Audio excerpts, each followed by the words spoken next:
How's it going, everyone? David Brown from Midco Sports Network here with the athletic director at Augustana University, Mr. Josh Morton. And Josh, obviously, some big news as part of the 2030 Augustana University vision, the strategic vision. 6 different pillars, but obviously the one that most people are going to draw their eyes to is the transition of Augustana University to Division I athletics. So the simplest and easiest question is, why? Why? Because it's really all 6 really go together, and it's about elevating our university. And that's what I'm excited that athletics, we have a role to play, but so does the academic side, so does the fundraising side. It's all part of this vision, which is so exciting. And because we know athletics gets a lot of attention, so we have a real responsibility to help lift our university up, and that's the most exciting part. Now, obviously, ever since you arrived at Augustana back in the spring, you heard the talk around town. You knew this was being discussed. How long after you arrived were the discussions about Division I athletics taken seriously? Well, I give a lot of credit to our president, President Hurst S. Sandlin, who really has been transparent from the start of the academic year, even saying this is, we have a goal on our campus to drive a decision on Division I athletics. And as you know, it goes back a long ways before her or I were here. So that's why to reach this point, to say, yes, it's an aspirational goal, now go get it. With your previous experience coming from Michigan State and helping the University of North Dakota when they made the transition about a decade ago from D2 to D1, did that experience specifically at UND help you in making this decision? Yeah, I think I was able to provide some context, but things changed, right, over the last 10 or 12 years. And I think the biggest change is a good one, is that the NCAA now dictates you have to have an invitation to a conference, which I think is helpful for a transitioning school. So yeah, experience plays a big part. I know the challenge that's ahead, but it's a challenge that I can't wait to get started with because of our 13 head coaches, their assistant coaches, and most importantly, our 400+ student athletes will help us, and they'll be pioneers through this whole thing. They'll set the ground floor for what's to come for Augustana athletics. Now, you mentioned that you can't make the transition without securing an invitation from a conference, from a Division I conference. Obviously, the Summit League makes sense. Their offices are located here in Sioux Falls. The Summit League basketball tournament is in Sioux Falls. Have you received an invitation from the Summit League specifically? No, we haven't. But being the most important piece of this whole thing is conference affiliation. For us, it's keeping those talks confidential. Any talks that we have with any league, I think, out of respect for them and respect for us. But obviously, it is the most important piece of the whole thing. That and the financial piece as well. But you can't do anything until you have an invite to a conference. So I guess where maybe some of the confusion lies is with this announcement that you're going to transition, but you haven't yet secured that invitation, at least according to you. How does that impact the time frame for wanting to make this move? Is this something that might not happen for maybe 5-6 years? Right. And that's what's changed, I guess, when you look back to when the Dakota schools all went, is that because you have to have a conference invite, you have to earn that first. And so we're not flipping a switch and saying that, oh, we're Division I. Our working goal within our department is to say we would like to secure an invite by December of 2020. And that, the timeline from there, it's a goal, right? So it could be sooner, it could be later. But our goal would be in 2 years to have an invite secured. And then the timeline, working to be good partners with the NSIC. We've had a great relationship with the Northern Sun, and that will continue as long as we're in Division II, and we'll keep competing for championships. So the idea with you mentioning the December 2020 timeline, so basically you hope to get that invite in the next 2 years specifically? Yeah, sometime within the next 2 years to secure an invite. It's a goal. It's fairly aggressive, but we feel like we have a lot to offer. Not only our academic excellence, we've been so competitive. Our teams are a part of this community, and the community of Sioux Falls means so much to us, and we think it makes us attractive to any league too.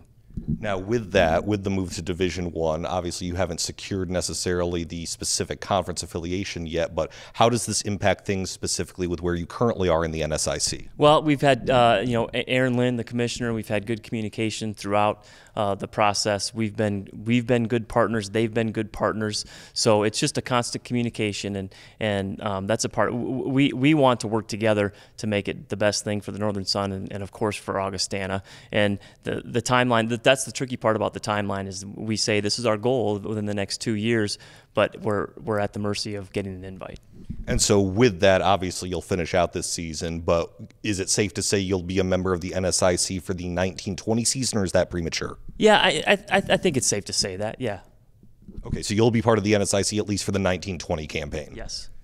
Moving on from that, obviously Division I and not all conferences sponsor all sports. I think the one that people talk about the most around here is what's going to happen with football. Yeah. What is the plan for football? Yeah, football, we do. We have two options in Division I, and it's the non-scholarship league or a scholarship league, and that's a decision point, and it's a weighty decision. There's no question. Our campus is committed to football and what football brings to our campus, I think, not just on a football Saturday, but the kind of young men that we've brought into our program.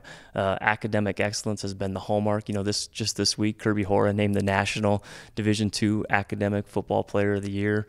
Those are the kind of student athletes we'll keep recruiting and keep bringing to campus. But yeah, it's a decision point to see what's best for our campus, what's best for the football program. And along with that, again, since nothing's official yet, I'm not sure how you can answer this, but could there be a possibility that some programs will need to be either adjusted from a budget perspective or even cut? We're looking at moving our whole 19-sport portfolio to Division I. That's what we're planning on. So with that, and you mentioned the options in football of either scholarship or non-scholarship, money, as much as you don't want to think about it, money is an issue. Sure it is. What is your current athletic budget, and how much do you need to raise to get to a Division I level budget? We're at about a $10 million annual budget for athletics, and that's increased quite a bit over the last 5-10 years. Our administration has made a commitment to athletics to be a premier Division II, and so those numbers are part of the steering committee charge to be able to figure out what exactly works for our university. So I hate to compare too many budget numbers, but we need to generate more revenue, we need to sell more tickets, and we need financial support in any way we can. That'll be a big part of it. Obviously, people around here know how big a behemoth Sanford Health is and how much money they have, how much T. Denny Sanford specifically and CEO Kelby Krabenhoff have donated to various causes throughout the years. Will Sanford Health as a company, or specifically T. Denny or Kelby, be instrumental in helping you raise those funds? Well, Sanford Health's been a legacy partner of Augustana University, not just athletics. I know we have such great partnerships. I look at, we just are working with the Sports Science Institute on a couple different new initiatives. So our partnership with Sanford Health is in many different ways, and it's not just on the athletic side; it's throughout the academic world too. So we're excited about that partnership. They're our biggest corporate partner, and it's been a true partnership. So we look forward to that continuing. So you expect them, I'm assuming there was at least some sort of consultation. They're aware of you guys transitioning to Division I and what that might consume in terms of a bigger financial portion? Well, what we love about Sanford Health is they're bullish on Augustana and bullish on Sioux Falls. So are we. So it's a great combination. Once you make the full transition, you'll be the third Division I school in this state and the third one within about 120 miles. Have you looked at South Dakota State and South Dakota as examples? What can you learn from when they made transitions? Oh, I think we can all learn from. Now, what makes us different is, as a private school, you have a lot of different opportunities because what we will build is what we bring as strengths may be different from state schools.